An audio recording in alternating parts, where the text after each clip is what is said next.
Mone ndine Jack, macheza weekend itu. Nkhani zake.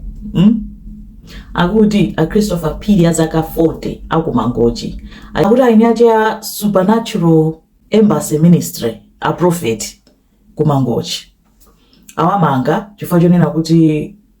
akuti akuganiziridwa kuti amagona kapena nene kuti amagwiririra mwana wawo wa zaka 16. Mwana wawo tu aminete. Ngani yake anyacha chalichiwo ada founder and prophet akuti anawo zaka zawo kwanga kuti iwo ndaka zawo sakhalira limodzi kaenda ex wife kaenda ex girlfriend anaberekerana nawo mwanayo nde anawuza amayo kuti basi ndofuna mwanayo mundibweretse mundipatse ndizikhala naye dzika na zaka 16 basi kuntenga kumadani kumakhala naye nde akuti ndi ma members a community amene anapita ku police kukadandaula kuti ukanga ti mnyumba umo muchitika zachabe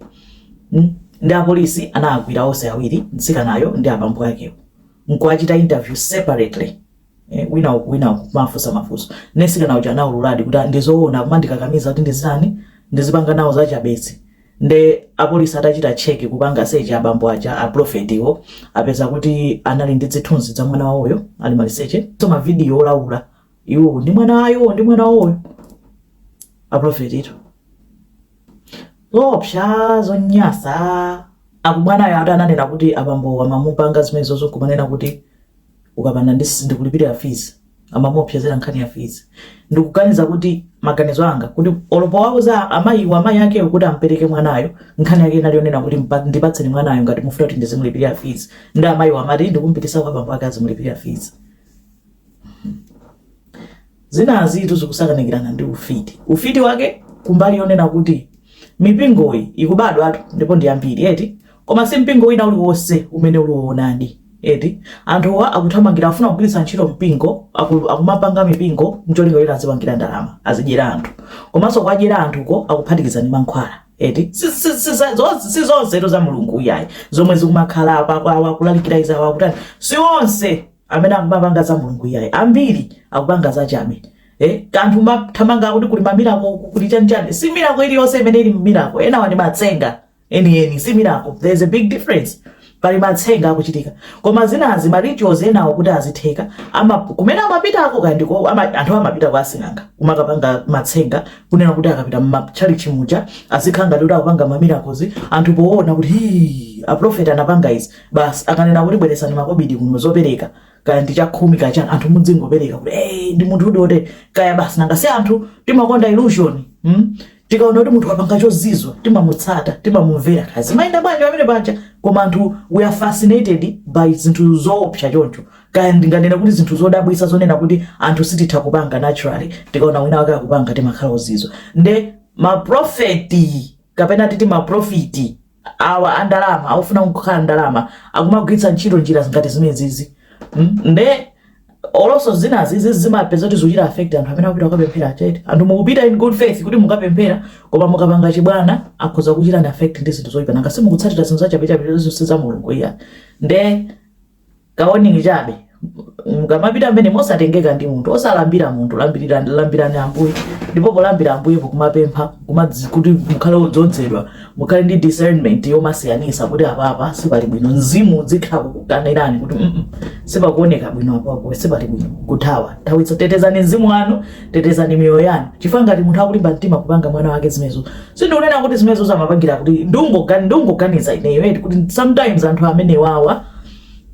amene akumanamizira uprofetiwa akumaphatikiza ndi ma rituals most of the time akumaphatikiza ndi matsenga ndenga takulolera kumpweteka mwana wawo yemwe it's easy kupweteka so anthu ampingo ndi anthu tizingokhala openyetsetsa muzinthu zomwe tikuchita join zinthu zomwe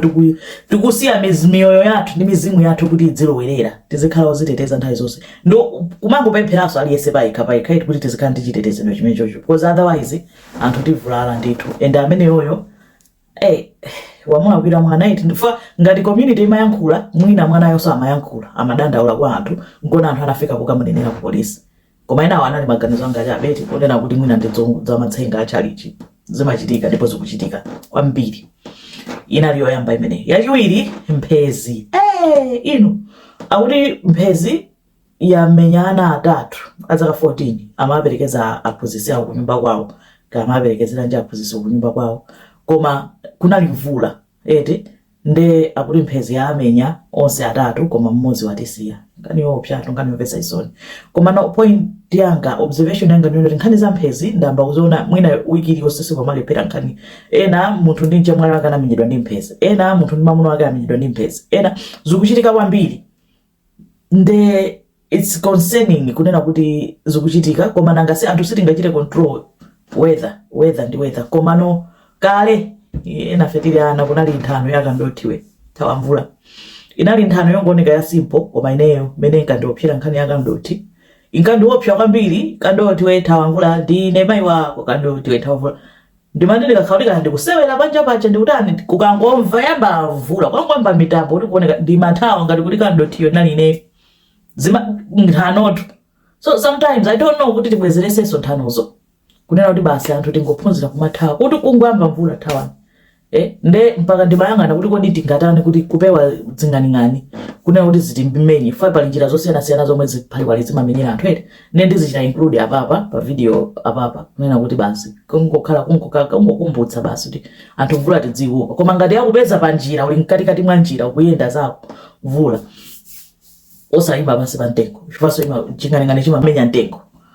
akuti osagona basi ukagona basi ukupereka space yambiri yoti kumenyereso chikumenya imachira konda akuti the best way ngati ulibe pobisa kungonjuta ungonjuta basi mpaka mvula ichaite sikuti kunjuta konde kuti sichikumenya 100% koma uchepesa ma chances oti chikumenye 50% ndi kuphatikiza papa njira zopewera kumenyedwa ndi chiphaliwali